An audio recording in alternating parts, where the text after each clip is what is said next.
Good morning, good evening, good afternoon, ladies and gentlemen. I am Shane Gucher, and with me is my good friend and co-caster, at least for the first series tonight, Haas. How are you doing, my man? I'm good, I'm good. It's a very impromptu one, but I'm looking forward Yes, to it. I love doing NA stuff. And right away, we're straight into the draft between Murlocs and Synapsis for what I believe is the opening game for HPL NA. that is indeed here. There it goes. It's loading up. Okay, there it is. So we have these first two teams. Everyone, welcome to the Heroes Premier League Season 2. We are officially into the season. So after a long haul of qualifying matches on both the North American and European fronts, we are finally here. Very excited to finally get going back into the season here and get these matches underway. This is a best of three. We have three bests of three. The teams that are going to be playing tonight, you see, is Murlocs Inc. on the left side of the draft and Synapsis on the right. And Synapsis is a little bit of a new team. It's a lot of the players from the former team known as Heroes Hype. They disbanded, and they are actually trying. Then they added Proteges, who you might some of you might be familiar with from an old 2-Arc. I believe he played with 2-Arc for a little bit, another team after that. And also, they're trying to find a fifth player right now. I don't know who is in that fifth slot. But so Murlocs Inc. is a pretty well-known team. They've had some varying levels of success. They won Go for Heroes number 10 in the finals against Evil Geniuses. The following week, they were knocked out of ESL in the semis by EG again. And then week number 12 of the ESL Go for Heroes North America, they made it to the finals again, but were knocked out by Barrel Boys. So Murlocs Inc. is a team. It's a veteran team who have gotten deep into tournaments, and they are definitely a favorite going into the match so far. Haas, keep looking at this draft. What are you thinking so far, man? Well, we've got the Illidan and Hammerband, two pretty standard things coming out there. The first pick, Tacida's an interesting one. Tacida is usually a pick you'd take alongside Illidan rather than once he's taken away. So I'm curious to see who he's going to be supporting. Of course, he's a great lane pusher, and the Right. map being Sky Temple, getting those lanes push means that the rest of your team are able to roam a little bit more. Murlocs, though, reply with the Valor Hammer. Valor Uther, sorry. With Hammerband out, Valor is a top source of damage next to Absolutely. probably Nazebo right now. And Uther and Malfurion with Rhaegar are all really strong healers. So taking one of the three away is a good choice. But Synapsis coming out with a very early Jaina pick as well. Jaina's been seeing a lot of play recently, especially in NA from what I've seen. Me and Forecourt covered some the other night, and I saw a few picks yesterday in the Go For. And quite a few varying builds coming out as well. So interesting to see how this one's going to go. It's a bit early in the draft for a Jane to be picked, That's in what my I was opinion. thinking. I agree. But hey, they've already got a Tacita in there, so there's some support already for the Jaina, and they'll probably go for a Malfurion, I feel, as their No. actual support. But ETC being picked up for their main tank. It's funny. I had all these notes. I was going and analyzing Murloc's draft and how they've been doing in the past weeks, and I noted that when they don't ban Illidan, they first pick Illidan and generally don't pick up healing supports until later on in the draft. And today they're doing the complete opposite of what they've been doing the past month. So they're obviously trying something out here because that has definitely been a trend for them. Is usually on maps like Sky Temple, they usually either ban the Illidan out or first pick them. But they went ahead and banned out the Sergeant Hammer instead. But they, as you mentioned, got the Vala, one of the most consistent backliner assassins in the game, and now they're picking up the Diablo. They had the option of a Stitches, and they're going with the Diablo. Diablo's a big hero. I don't know how it is in Europe, man, but over here in North America, Yeah. he's come back from hell, man. He is really showing a lot of domination in teams in matches recently. Yeah, so not only have they just added a lot of CC to their draft, they've also added a barrier, I guess, to Synapsis picking up a Nazebo here. Because looking at the combination that Murlocs have, they don't have anything to combine with the Flame Breath or the Lightning Breath, so they have the opportunity of going Apocalypse. And Synapsis, if they wanted to add more damage with the Nazebo, you obviously don't really want to pick that into a Diablo Apocalypse and a Tyrande Absolutely. with the Lunar Flare. So they have to look for other sources for damage. And what's left on the board? Well, we've got a Falstad, not really seen. Right. Asmodan if they want, but maybe not so much on Sky Temple. And Zagara is, again, something we're seeing quite a bit in NA. And they're going to take Yes. it here as well, which works extremely well on Sky Temple as well. Yeah, and noticing that Rhaegar is being completely foregone here from both of the teams. Murlocs Inc, if they wanted to go with a double healer composition, they easily had an option to do so, but obviously they decided, nope, we're just going to get our Uther and then kind of take it from there. I feel like Synapsis, I mean, unless they're seeing something I don't hear, Rhaegar would definitely be a very good healer to pick up. Though Malfurion in North America, I saw it a handful of times in the ESL this week before I unfortunately had to go. That's a long story we'll talk about later if we have downtime.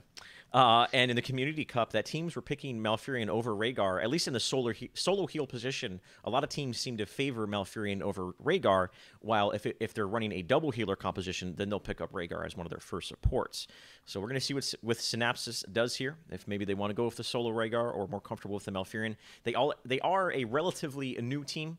I believe 3 of the 4 have been playing together for quite some time, but anytime you throw in, a new 5th member, it really kind of shakes it up because, if you don't have that communication and everyone's all on the same page, things can get real bad real quick. So they're definitely gonna have to be careful in making sure they pick something up that they're comfortable with, and that's what I'm interested in seeing is what is their comfort zone right now. I feel like Malfurion is the best pick in this situation. Of course, you've got the AoE heal to deal with all the damage output coming from Valor, and that's what they're going to go for. And you also have the mana towards Jaina and Zagara, and Tassadar as well, who are mana hungry. And yeah, they go for that Malfurion. We actually saw it picked yesterday in the Go For by Happy Fairy Dragons. They played it perfectly against Cloud9 and were able to take that one down, and EG as well. They had a really good showing yesterday, and Malfurion was a key to their success, just out-healing everyone. Yes. You're going to expect him to out-heal the Youth here, and there you go, Nazeebo. They have a lot of damage here, Murlocs. They do. They have an incredible backline. Obviously, the consistency of Vala Demon Hunter, Tehran bringing just that utility she brings not only through her heals and her vision, but just that stun. It can be so pivotal in team fights, especially on a fragile hero like Jaina, that really her Achilles heel is anytime she gets locked up in the backline, hard initiation, anything like that. They definitely have the tools, I feel like, with a good Diablo Shadow Charge, then stunning her after the Shadow Charge, followed up with a Lunar Flare and an amplified damage with her Hunter's Mark, and that Jaina can just get absolutely destroyed with the Demon Hunter just right-clicking her away. So Synapsis is definitely going to have to be real careful with that positioning on the Vala. They do definitely have a good amount of tools to help protect her with the Malfurion roots. Obviously, Devouring Maw once we hit the mid-game, and ETC's... ETC kind of speaks for himself. Just ETC's kit in general. Yeah, exactly. That alone is a very strong tool. So they definitely have a lot of abilities to protect that Jaina and let Jaina just destroy the front line up there. And Diablo, I mean, he's one of those heroes, I've talked about this before, that he's not like a Stitches, he's not like an ETC, to where once he commits and initiates a fight, he's all in. He doesn't have something he can fall back on. He doesn't have Power Slide. He doesn't have like Chew Your Food like Stitches or Putrid Bile has or anything like that. Once he's in there, he is in there. And if Jaina is able to punish that, any sort of bad initiations from Diablo, that Diablo's got to be careful to make sure he doesn't get absolutely destroyed before he's able really to pull anything off. Yeah, and we are going to be loading in now to Sky Temple. Of course, it's a map where early game is very important. You need to hit that level 10 before. We actually saw Cloud9 yesterday just forego the second rotation of temples completely. They were like, well, Happy Fairy Dragons are going to hit 10. We'll just give them that. We'll go push top and get top 4. Unfortunately, it didn't work out in the long run for them, but it did compensate XP-wise, their choice. So second temple is the pivotal one in this match, I believe. And then after that, it's, I guess, whoever is the strongest. And I've said it before and I'll say it again. One team always tries their best to throw on this map. It doesn't matter who they are, no matter what it is, someone will go, we just killed 2 of them. Let's 3-man this boss at level 11. Let's do it. Sounds like a good idea. Well, ladies and gentlemen, we are into the match on the left side of your map in blue. Is it going to be Murlocs Inc. with Mad Timmy, a name you might be familiar with if you're familiar with North American, playing the Uther, Spanker playing Tehran, Caterpillar playing the Diablo. Up in the top lane is going to be Equinox on the Vala Demon Hunter, and the bottom lane is going to be Clown. Who do we have on the right side of the map here, Mr. Haas? On the right-hand side, we have Hurt on the ETC. We've seen him quite a few times before. Visceral, Jaina, Yuki, Zagara, Protege, Malfurion, and in the bot lane we have good old Hokfu playing the Tassadar. And looks like he's just going to solo and try and outpush the Nazeebo here. Not too much level 1 aggression coming up top for this vision. Yeah, you see, we generally do see a lot of contention and kind of posturing around that watchtower, as it can be very pivotal for the first temple rotation. For those of you that don't know, every single time the temples kind of have a little bit of a pattern to them. The first temples that spawn are the one here as the top right here, and then the other one right here. And obviously the reason why this watchtower is so contended is because it gives you vision of this middle temple that always spawns in the first couple of minutes of game. Lanes have taken shape here, though. It looks like a 3v3 in the mid lane. And my phone is going off because I didn't put it on silent. We'll fix that real quick. Looking at this lane, the 3v3 lane we got going on here, a little bit of a Mexican standoff. I mean, who do you favor right now with these compositions? You'd really have to go for the Zagara and the Jane here. They've got so much pushing potential, and it's going to be the stuns which they're going to have to worry about. And straight away we're seeing Caterpillar jump in. Yeah. Forced back, in fact, because of this pure consistent damage that Synapsis have here. They can just wave clear and just stop any effort that Murlocs have at going in and trying to get some CC down on someone. It's the triple stun. Really, in my eyes, they should probably be roaming with the Uther Tyrande between mid and I was top. thinking that. But Shrines are up now, and we'll have to see which one they're going to go for. Murlocs are going to try and grab this mid one out. It looks like Synapsis want to challenge this 4v4 to start things off, but Nazeebo is so close. Like Nazeebo's now in the mid lane.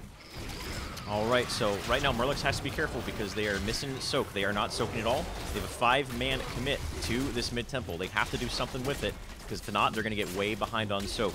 Anytime you have a team rotate like this and they commit to the map objectives, they can get punished pretty easily by the other team playing defensively, kind of doing, you know, the poke and backing away and just soaking up lanes efficiently. And right now the experience is about even, probably due to the fact that these towers are going down here in mid lane. That's keeping Murlocs in the experience fight right now. Both teams hitting level 4 almost at the exact same time. Yep, but something to note here is that this mid temple will always get more XP than the top one because they take the tower, whereas the top one takes the fountain. So yeah, the more you know, but it's not even going to get the fountain as Murlocs are going to try and stop this one. Yeah, ATC's got to be careful. He's very, very low. He's actually going to try to power slide away, but he is inevitably going to go down. So First Blood going the way of Murlocs, and right now this is looking like a great team fight for him. They are definitely just picking them apart. One going down after the other. Tassadar is going to go down. Jaina goes down as well. So definitely it looks like a little bit of a positional problem coming from Synapsis right now. They are now a level and a half behind. They lost both of the temples. So right now the early game is definitely going Murlocs' way. And this is only going to snowball for them. They have this CC, they have this pick comp. They will keep trying to catch someone out with the talent advantage and just extend their lead. Their team fighting isn't too great, but it's good enough if they have the lead. Right. Level 7 is almost here for him. Looking at the talents, the Murlocs have a couple options for Mule. They either can get it on the Witch Doctor if he foregoes Gidman. It looks like he's not going to do that. And potentially Tyron as well, though she does have to give up the Hunter's Mark or Battle Momentum. That seems to be the go-to ones for level 7 with Tyrons recently, as either the Battle's Mark or the or Battle Momentum, the Battle Mark, Battle Momentum, and either the Hunter's Mark. But she's going to the Battle Momentum. You can tell there's a moment of indecision there.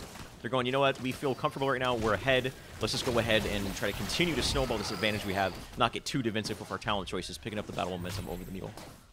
And speaking of talent choices, you can actually see that Synapsis have gone for this more late game orientated straight away with their level 1 talents. You've got Conjurer's Pursuit on 3 out of the 5 heroes, signifying that they're trying to just ramp up and get this mana regen in there so they can take extended fights in the late game.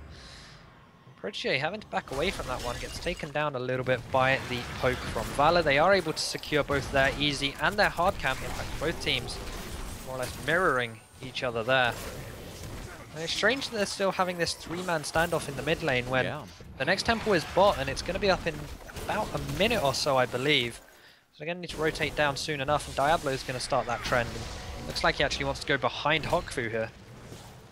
Now, Tassadar is a tricky one to try to gank here. It looks like he should be able to get away with Dimensional Shift. Yeah, he should be just fine here.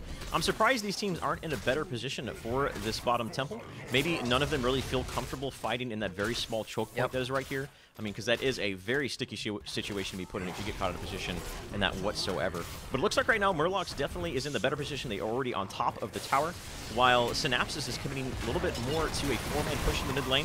So it looks like they know they can't take that bottom temple because they are down by 2 levels. The heroics are online for them. So they're going, you know what, if we can't get that, let's go ahead and get something on the board. And that's exactly what they're doing by pushing down mid lane right now. Yep, they have forced Clown back as well. He's low on health and mana here. He can't tap just yet, I don't think, either. Now, Caterpillar's coming in, though. They are level 10. Murlocs really seeking this fight. A good Lunar Flare onto Hawkfu. Dimensional Shift is on cooldown. There is the Lightning Breath being shown. So foregoing the Apocalypse, I think definitely we see a little bit more Lightning Breath than we do Apocalypse. I would say it's pretty even, but at least what I've seen recently, a lot of teams seem to kind of go either way with that. And the bottom temple just getting completely uncontested for Murlocs Inc, and that's just attributed to the fact that their early game gave them that big advantage, and Synapsis knew that fighting into that temple would have been absolute suicide. But they have an advantage here. The window of opportunity is kind of sealing up for them right now. They're going to try to jump on an opportunity now that they have even level talents.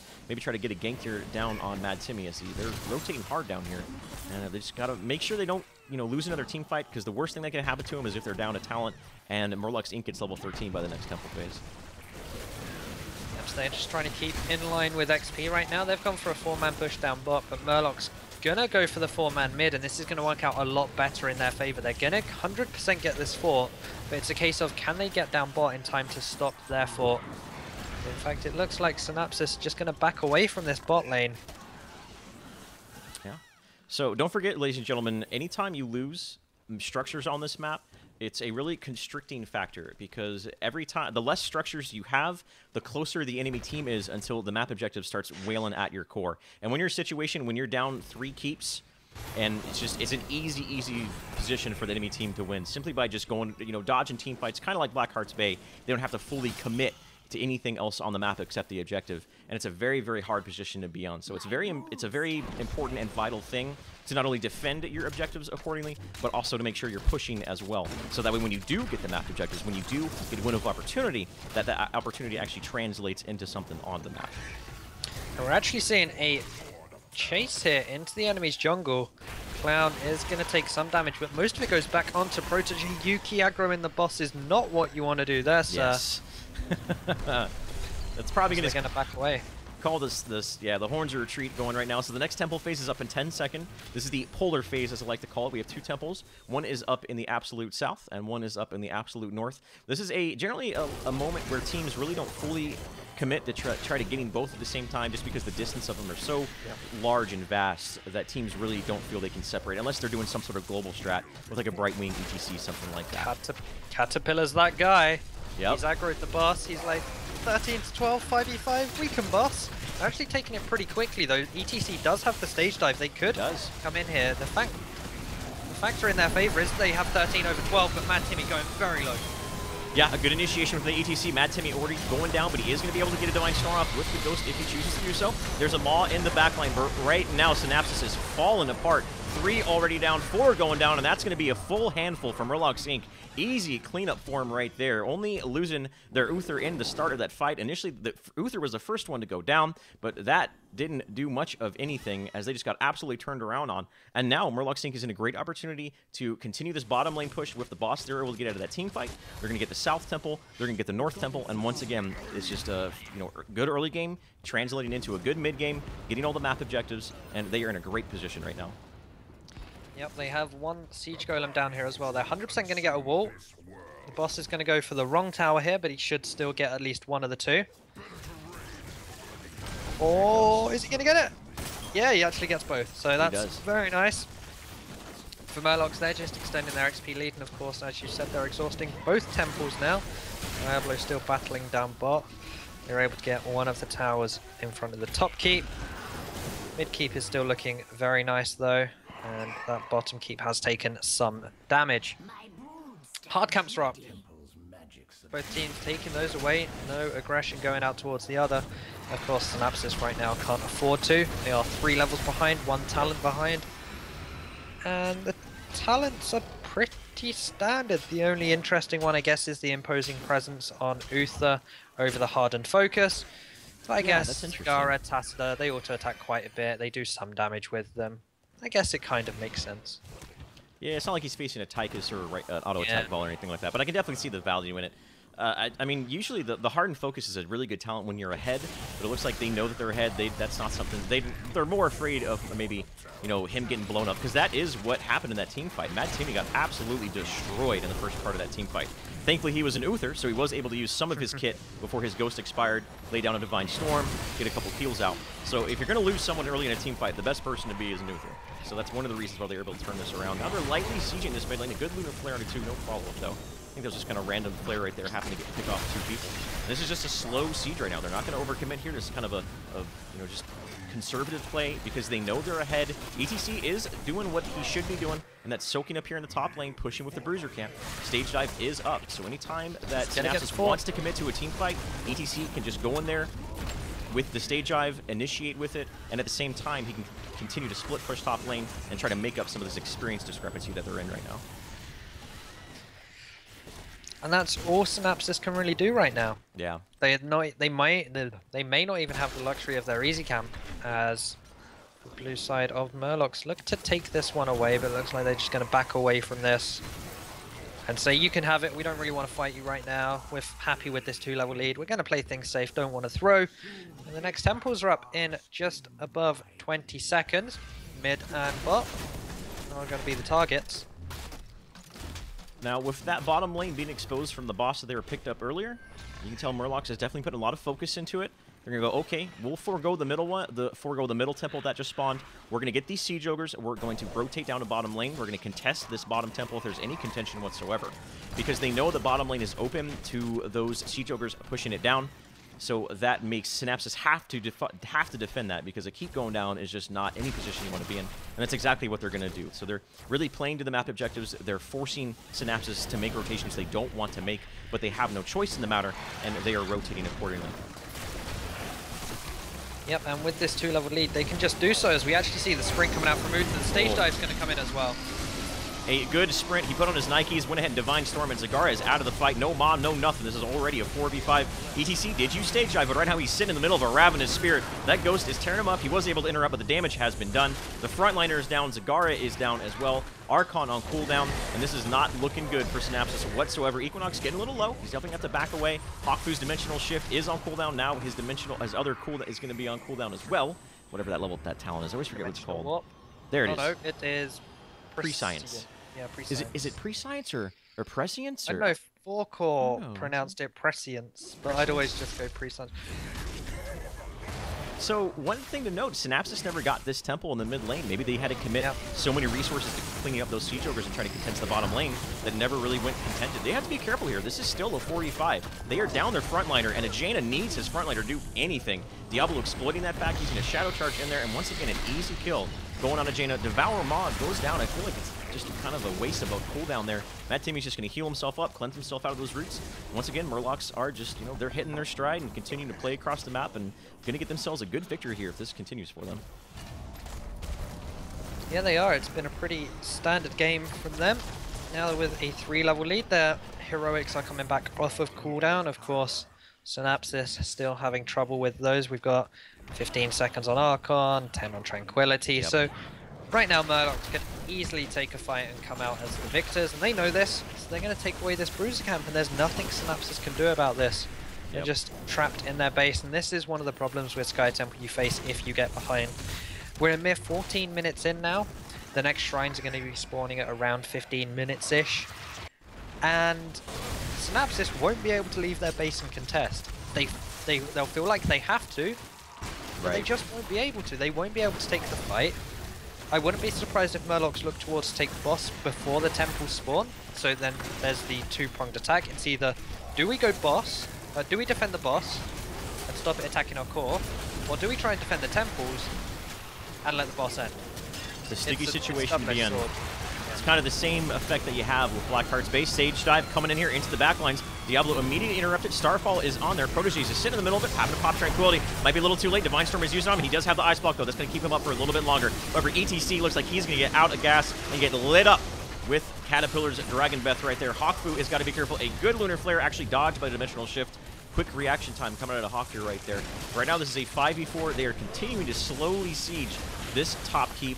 Well done by them, especially because the next temple round is going to be spawning here momentarily, so they're going to get this keep. And look at the timing on that, Haas. You nailed it. They're going to go up there. They are going to get this top temple, I would imagine, without much contention. They have level 20. They have a strong power play. And then after that, more than likely rotate down and try to pick up some of these mercenary camps in the bottom lane.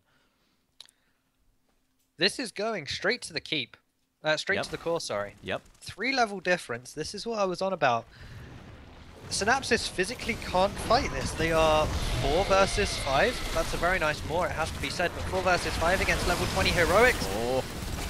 Almost bringing down Spanker and Caterpillar there. It was coordinated, but unfortunately, with a 3-level discrepancy going on right now, they simply don't have the damage to take down the superior health pools, the superior mana pools, and just superior ability damage, and they are calling the GG right now. They know they can't make this game. They had to fight on top of that Temple.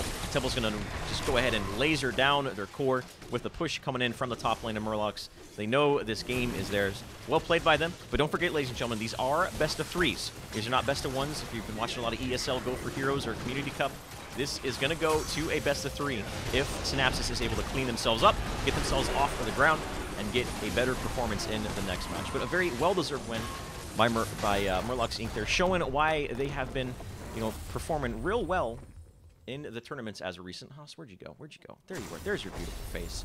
So, well done by them. Just a very crisp strategy from them. They never really overcommitted to anything. Just seemed like some pretty textbook Sky Temple play. The moment they got the momentum, they kept the momentum up. They didn't overstep their boundaries. They didn't get too aggressive. They didn't, put themselves in a bad position to have a team fight not go their way. And just, that's pretty much the name of that game.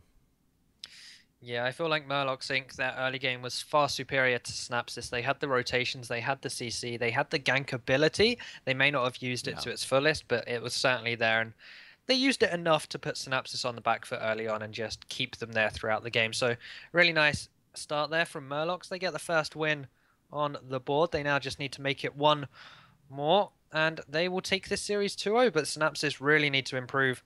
Maybe that was Murloc's pick of Sky Temple, so Synapsis might come out a little bit stronger on a map of their choice. We'll have to see. So yes, ladies and gentlemen, stay tuned. Thank you so much for hanging out. I am Shane Gucher. With me is my good friend Haas. We'll be back here in just a moment for Game 2 between Murlocs Inc. and Synapsis. Stay tuned.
And we're back, ladies and gentlemen. Once again, good evening, good afternoon, whatever time it may be. Hope you guys are having a wonderful time with us here on the Heroes Premier League Season 2. The official season is finally underway after a long, grueling qualifier session that lasted for 2 months. It's finally time to get down to the nitty-gritty. The wheels are on the road. I am Shane Gucher. With me is Haas. We are getting into Game 2 between these teams, Murlocs Inc. and Synapsis. Murlocs Inc. showing why they are considered one of the better North American teams. They've been showing a lot of signs of success. They've gotten really deep into the ESL Go for Pros. I know they're in ESL Major. They were in the Titan Arena. They were playing in the Titan Arena. So they're definitely trying to show their stuff off today against this rather new team, Synapsis, formerly known as Heroes Hype.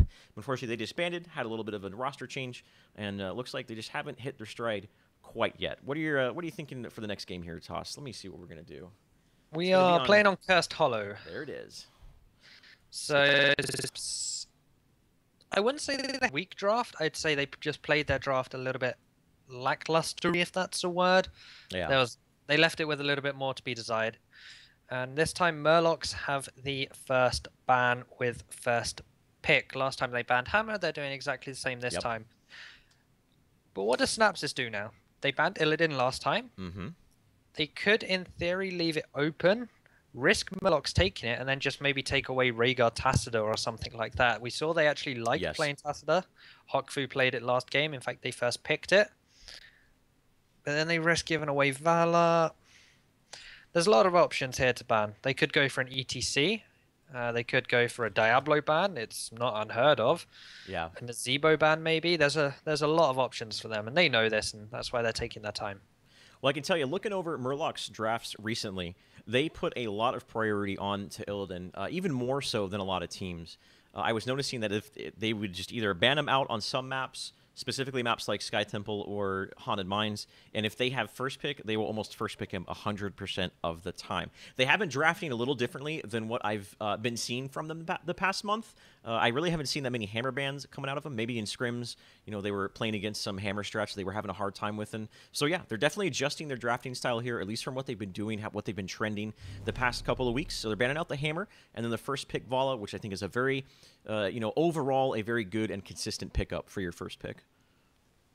Yeah, it means that you've got that tier 1 ranged assassin on your team straight away. And there's not much more you need, but this now leaves Synapsis open. They could go Rhaegar Illidan or Illidan Tassadar. Yep. And that's a very strong combination. I was about to say, or ETC. So they're going with the ETC Rhaegar. Now, don't forget, Tassadar is still open, and so is Illidan. And if Synapsis are able to get their hands on ETC, Rhaegar, Illidan, Tassadar, that is an amazingly strong composition. But Murlocs Inc. is on to the shenanigans, and there they go, picking up exactly what I thought Synapsis was going to get their hands on, picking up the Tassadar and Illidan. The reason we see Illidan and Tassadar picked up so much, Haas, I know you already know, is that Tassadar complements Illidan's skill set so very well. He mitigates a lot of his damage, a lot of the damage that is done to him, and gives him that extra length of time for him to get enough auto attacks off to get several rotations of his oh my gosh, thank you. For some reason I wanted to say tool set, something like that. You guys what I'm trying to say here. And that's why we see Tassadar picked up with Illidan so much, and same with Rhaegar, though. They're not going to get the holy trinity of the Illidan, Tassadar, and Rhaegar. It's always a very, very potent combination. So both teams already have very strong rosters so far. Yeah, it's not only so potent, that holy trinity, as you said, just because of the support that everything goes on to Illidan. It's the fact that Rhaegar as a solo healer isn't the best. Yeah. You have obviously that ancestral healing, so you can put one player up to full health. But apart from that, your chain heal, it's not ideal. So having the Tassadar would give you that extra bit of healing alongside the healing ward. But Synapsis don't have that. They're going to go for Jaina again here. Okay. Against an Illidan. That's interesting. I feel like Illidan can make Jaina's life a living hell. I guess you could say Jaina can really mess with Illidan as well, as long as she's landing her Blizzards and Cone of Colds and utilizing them and not being, too liberal with the applications of her Cone of Cold. I could see if a really, really good Jaina player with phenomenal positioning and knowing her timings on when to use Cone of Cold and reserving her Cone of Gold for the right times could definitely punish an Illidan. But I feel like the Illidan is going to come out of that match ahead a majority of the time. It's an interesting one here, because usually to counter Illidan, or at least back pre-2015, so towards the end of last year, Yes. you'd see when Brightwing was prominent, it was Brightwing Uther. you'd see Brightwing taken straight away at the first sign of an Illidan. Because Illidan jumps in, there's a polymorph straight away, there's a rewind polymorph. But obviously now Brightwing got nerfed a little bit, and we're seeing another hero we don't see too often in Synapsis with Raynor. And Murlocs straight away going with the Uther. This stops Synapsis going for a second healer here. And that second healer would have been Uther, who again is pretty strong against Illidan. Illidan jumps in, you stun him straight away. So now Illidan has that burst healing that is so crucial to keeping him alive. He has the damage mitigation that's so crucial to help him keep him in the fight and get the rotations of his skills off. So this Illidan definitely has the what he needs around him to get this group project done in the office known as killing Synapsis. Their 5th pickup here, they definitely need a frontline warrior. Stitches is available, Diablo is available, Murden is available. What are you thinking they're going to go with here? They were happy with the Diablo last time. It combos well with the Rain of Vengeance Valor, the Divine Storm Uther. It'd certainly be a pick which I wouldn't be surprised to see. I don't think we'll see a Stitches here. They're not running a pick comp. They're running a straight up, we're going to keep on chasing you down, and there it is, the Diablo. Yeah, Diablo and Illidan, we see them paired up quite a bit just because they are just, I mean, you want to talk about that Jaina's life being a living hell. It has now exponentially gotten better. Yes. I mean, Diablo grew up in the shadows, if you will. You know, unfortunately, I don't have a cup around me, else I do a Bane voice. But that Jaina is going to have to deal with both the Diablo and the Illidan being on top of her at all times. You know, she has to deal with a cleanse from the Uther. It's going to be a very, very hard game for this Jaina unless she's played on just a almost perfect level right now. Looking at the Raynor pick, that's definitely something I want to talk about. Raynor was a hero that was changed recently. A little while he was bugged, and he was just banned out, even though it didn't make him horrendously overpowered or anything, but it definitely was a bug worth banning. He doesn't have that anymore, though. I mean, what do you think with this Raynor pick here, man? I feel like he's kind of a mediocre hero. I mean, I feel like even Falstad would have been a better choice than Raynor. I completely agree. I'd compare Raynor to, like, the Lily of Assassins. Right. And they're going to go Brightwing. Okay. They're actually going to go Brightwing, so... Interesting. They have global presence if ETC goes stage dive, and the map is Cursed Hollow. They do have, that Brightwing obviously is going to bring the polymorph to the table for Illidan and Diablo, whichever one is kind of the bigger threat at the time. They don't have any shrink rays, though. That's one thing I feel like that's really debilitates any sort of Illidan player is a shrink ray. And, I mean, correct me if I'm wrong, yeah, they have no shrink ray on their team, so they're not going to have that to help deal with that Illidan at all. Yeah, the one thing they do have, of course, though, is the polymorph. Yeah. If Uther sprints in, he's going to get polyed. If Illidan jumps in, he's going to get polyed. And Murlocs obviously took away the Uther because they realized that if you're going to go Illidan, you don't want to go into stuns. Illidan is a little bit bugged right now. There is an underlying bug, which players do know about. Obviously, your Q can dodge stuns, but also your W can if you time it right. There was a big discussion over in the ESL EU chat, or just the EU players chat, about whether or not it's fair or not, and it came out it's okay, we'll let it through. So Uther obviously isn't that great a pick, so they've decided to go with the only support left, which was Brightwing to complement the Rhaegar. Again, touching upon what I said earlier about Rhaegar not being the strongest solo healer. Now, Raynor's the new kind of thing that how he was changed is you can go with what you can call the Q build, which helps out his Q ability penetrating around. And I mean, I'm trying to think of its application in this team specifically to this match going on right now between these two teams. Obviously, you get the double barrel talent. I believe that's at level 13 that gives him 2 charges of the Q, and it's a significant knockback. It's a skill shot. It's a little wider of a range. Rather, its width is a little wider than Snipe, but it's definitely not that wide of a ability at all. So it's definitely something you can't, just lackadaisically throw out and expect it's going to hit a whole bunch of people. But, I mean, maybe they're going to utilize that penetrating round build as something to help deal with this Illidan in the backline. If he goes in there, he slides in there, you knock him away with the Q, he uses it again, you knock him away with the Q. That allows Jaina to get her spells off. I'm just kind of trying to think of what the decision was behind this Raynor pickup. Yeah, and while we're talking about talents, I want to touch upon 2 here. Firstly, for Synapsis. Oh, wow. You're right. Brightwing. Arcane Precision. Huh. On Cursed Hollow, where you have 4 bribable Merc camps. Yeah. Is definitely an interesting pick, especially because he's in that top lane and he's in the lane closest to the easy camp. We actually see a little bit of engagement down bot, but not too much is going on. But Brightwing, in this top lane without Bribe means that he loses a lot of pressure, because once you TP down, ideally you'd want your easy camp push in that top lane.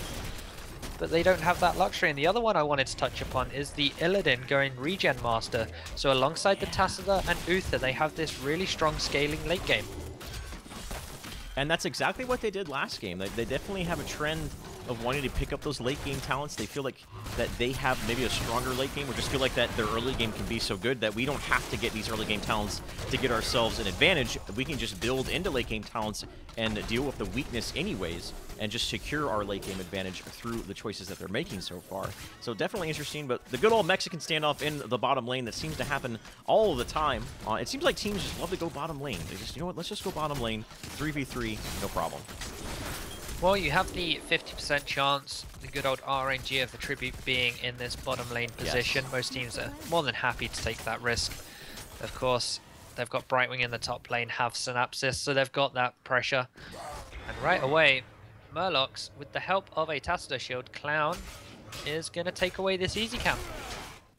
Yep, a very good rotation. The moment that camp spawned, Tassadar retreated from the mid lane to give him a shield, and that was a very good timing from them. So obviously this is a little bit of a small tactic that they've been practicing, and we'll see how it pays off here, as if they can get this Siege Ogre camp and it starts to push in the bottom lane right as the first tribute spawns, especially depending on where the tribute spawns, it definitely could add a lot of pressure to the bottom lane, potentially pick off a tower if Murlocs Inc, or I'm sorry, Synapsis doesn't respond to it appropriately. Level 4 is here for both of the teams. Looking at the talents, Illidan's sticking, okay, so he didn't go with the shield evasion at level 1, which we see all the time, but he's going with immolation at level 4, which is pretty the standard build. Valo's going multi-shot. Diablo going with amplified healing. Farsight on the Rhaegar, and Envenom on Brightwing. So definitely a non-standard build with Brightwing, though Brightwing did consider get a significant nerf. So that's a little bit more of an aggressive approach from Brightwing with the extra damage on Arcane Precision and now Envenom at level 4. Yeah, so with the Brightwing, because they have the Rhaegar as the main healer, Brightwing has a bit of freedom to go for this extra damage, and it will certainly help in trying to burst down that Illidan. Once you get that 16 talent in there where enemies polymorph take 25% damage, combine that with the huge burst coming out of Envenom, you can really melt an Illidan in that backline and isolate him so well. So they are also planning for the late game here, Synapsis. Mad Timmy getting caught a little bit out of position. He does have Protective Shield. He doesn't have Cleanse quite yet. It's going to be close. He is going to get shielded up by Tassadar. So it's a real long chase after the Uther right there, but it's not going to translate into much. He's going to hit the showers and then help out his buddy Clown, who's got his clown shoes on, taking down this Bruiser camp. So right now, Murlocs have really good timings. Right before the first tribute, they picked up the Siege Ogre camp here in bottom lane. Now they immediately rotated over to this Bruiser camp, which is going to go to the mid lane, apply pressure mid lane, and the next tribute should be spawning any moment here. Looking at the level 7 talents right now, it looks like, yeah, it's going to be that penetrating rounds build that I was talking about a little bit before the game started. With the Confident Aim, which lowers the cooldown by 4 seconds if it hits a hero, and then it gives a hamstring shot, so it's not only is it a knockaway now, it's also a snare. And with the talent, the Confident Aim talent that he picked up at level 4, if he goes with the double shot at level 13, and he hits a hero, he can do 3 penetrating rounds back to back to back very, very quickly. Yep, and we have the second tribute now spawning. The 2 healers are going at it in the bot lane, but of course this would favor the Brightwing because they have at least a second healer. Yep. Taking the Gust of Healing, so you're going to have that burst, but as soon as we say that, the tribute is gone. It's gone in the hands of Murlocs for this one, so we're 1-1 on tributes, and this is interesting. They're going to respond straight away with a boss. Yeah. They have Tassadar, they have Valor. They're going to get joined by Diablo and Illidan here, making the most of the tribute being top and really applying a lot of map pressure right now. It's just, you can tell, so, go to the camp, get the tribute, go to the camp, get the tribute, go to the camp, get the tribute. Mad Timmy, though, is going to get taken out, so the first blood finally at the 5-minute mark, going to go the way of Synapsis. Something going a little bit more in their favor. It's definitely something they need, though for the next tribute is definitely going to be a big one, as both teams are going to have level 10. Uther is going to be up by the time that tribute spawns. Right down here mid lane, the ETC is going to get caught up position. Caterpillar's going to shadow charge in there, but Hetridge, he's just going to go ahead and power slide right on out of there. Not worried about it. Level 10 talents are here for both teams. Right now, it looks like Battle Cruiser operational for the Rainer Haas. Yep, you see Hyperion a lot more at the moment than Banshees because of the buff it did get in the recent patch. Brightwing going for the Emerald Wind again because he's not the main healer. The idea here is that Illidan jumps in straight past the Brightwing. Brightwing Emerald Winds away, so that Illidan is then isolated completely from his team. Third tribute of the game, it's not a big one here, because both teams are on one. Stage dive coming in straight away with Brightwing teleport. A good Ancestral Healing is going to keep Haku alive. Got to be careful though, the Breathe Fire is just tearing them apart right there. Well positioned by Caterpillar and right in the choke point there, and that is just spelling disaster for Synapsis right there. A 4-for-1 exchange. They are going to be able to get this tribute. It's not going to be a curse, but big point right here, getting the boss completely uncontested. That's 2 bosses back to back. Yep, and this is the stronger one for them. It is the enemy. They are denying this one away. Brightwing tried teleporting in at the beginning of that fight, but it was a little too late. Jaina got bursted down so quickly that Brightwing just wasn't able to assist her allies. This boss, it's going to go and slap a tower. That one will fall, and it's going to keep on moving and destroying everything in its path. Equinox, maybe not so much looking at his screen there. He was interrupted while basing. Spanker letting him get out of that He did the good old Hearth Alt-Tab and check your Facebook strat right there, Haas. That's what he was doing. One thing to note, I want to talk about the Illidan's build. We talked about how at level 1 he went with the Regeneration Master, which again, it is a defensive talent, which just like the other defensive talent that we normally see with the Shield on Evasion. But it scales a little bit more into late game. And then at level 7, he went with a non-defensive talent. Normally you see First Aid with Illidan level 7. He went the Thrill of Battle.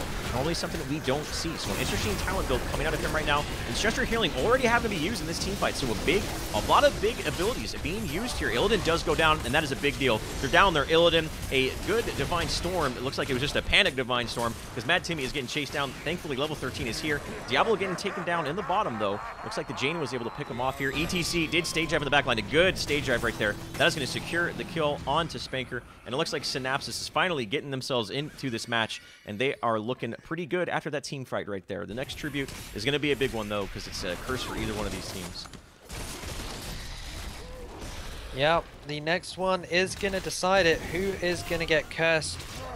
As we see the team of Murlocs taking away, yet again, their hard camp. They've had great mercenary control this game. It started off with the easy at 2 minutes. That then led to them getting some lane pressure while there was a tribute, followed by the bruiser camp, and then straight after their second tribute, no, their first tribute of the game, sorry, they took their hard camp. Bot 4 is going to be the first to fall of this game, and it's going to go in the favor of Synapsis, so really getting some pressure down after that team fight that went so greatly in their favor. Yeah, looking at the numbers here, Rhaegar, not surprisingly, has the most healing. Jaina is being the #1 damage dealer across the whole entire board here with about 18,500 damage. So Jaina's kind of the one that's kind of in the back line, and this Q build coming out from Raynor looks like it's been paying off pretty well, and especially now that he has level 13, he gets 2 charges. He's going to be able to hit 3 of them back to back. They got to be careful here because there was a party bush right there. Clown went ahead, putting on his clown shoes, popping the Metamorphosis. A lot of heroics being used here, but neither team wants to commit too hard. There's a commitment. Caterpillar's caught in the backline. He's going to get absolutely destroyed. And Stretcher Healing being used a little bit prematurely onto Haku, but I feel like that's okay because they are already up in this team fight. However, Murlocs Inc. were able to secure the curse, but now that they're down 2 men, I don't know if they're going to be able to do much with this curse. I feel like that really wasn't a good trade for them at all. No, it's going to be the mercenaries that are going to do more than Murlocs themselves. It's taken this mid fort down to about 2/3 of HP. They're able to get top fort as well in here. So the minions doing a little bit of damage. They're in fact rotating towards bot, trying to catch out the ETC. They're going to get a significant amount of damage on, but it won't be enough. They should be able to follow up though by grabbing the forts. That'll be 2 forts falling? Yeah, they weren't able to get mid. So 2 forts for Murlocs. But even so, they're still behind on XP because these team fights have been going so greatly for Synapsis. And in fact, there's another one in mid lane. Caterpillar taking quite a bit of damage, but they return it on Protege. And Stretcher Healing is up in 2 seconds, but it's going to be too late as the Breath Fire is just going to absolutely just light him up. 2 going down for for Synapsis right now. ETC unfortunately stage diving at not the best time. Unfortunately, his rhythm wasn't the best time. They weren't in sync together. Looks like it's, of course, the bassist and drummer's fault anytime anything is out of tune. And so that is going to be Yuki, the percussionist in the backline, is going to get taken out here. And a full 5-man team wipe going the way of Murlocs Inc. Murlocs Inc. were kind of just, you know, the past 2 or 3 team fights have not been going their way, but unfortunately, a little bit of a miscommunication and a misstep from Synapsis. Murlocs Inc. just jumped on that immediately, and now they're in a great position. They have level 16. As you can tell, they're going to retreat back to this boss. That boss is going to be knocking on these tier 2 towers in the top lane and just securing themselves a strong mid-game, but more specifically, with that level advantage, that means they're going to get an earlier level 20 as long as they keep this up. It does indeed, and again, we're not really seeing too many interesting talents. The imposing presence again on the Uther, going up against a Reyna, but again, Reyna going for more this Q build, as you said, confident aim, followed by hamstring, then double-barreled, gains 2 charges, and bullseye to finish things off there. First enemy hit is stunned for 1 second and takes 50% more damage. So that again, they're just revolving around bursting this Illidan up. Polymorph. Yeah. Into penetrating round, into by then he should probably be dead. Yeah, especially now that level 16 is here and critter size is on the map. That Illidan is just gonna, I mean, if he commits a little bit too hard or makes a big misstep, he's gonna be absolutely destroyed. Down here by the boss though, Brightwing just, I mean, gets an Emerald Wind off, but unfortunately the winds were not on their back right now. They're fighting into a choke point right now. Clown is going absolutely ham, just tearing him apart. He doesn't care if he's about to die. And once again, a full 5-man team wipe going the way of Murlocs. That was just a quick 1-2 punch to knock the entirety of Synapsis down. They're going to backdoor this, taking a page out of Symbiote Gaming Rip, taking this bottom keep. And, I mean, are they going to go for the core here? They're looking to end it. Yeah, they are looking to end it. Mad Timmy, though, having to keep himself healed up. The boss is taking top keep. Uther will fall, but they don't need Uther when they have these 4 members. Archon being popped, the added attack damage here. It's looking like it's going to be a GG, and how the tide can change so quickly. You really thought after the fight around the 5th tribute mark that this was going to be a game where Synapsis had a real chance at coming into this one and making it 1-1, but after that one fight, it just shows you how even so early on, 13 minutes in, one fight can really win a game.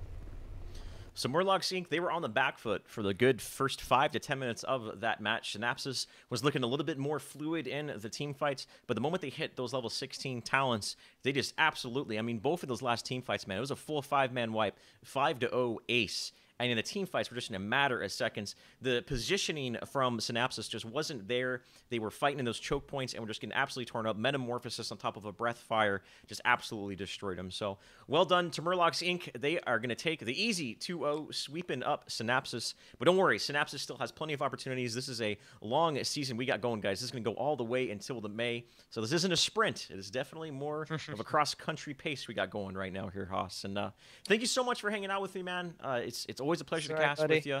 Unfortunately, Haas does live on the other side of the Atlantic Ocean for most North Americans.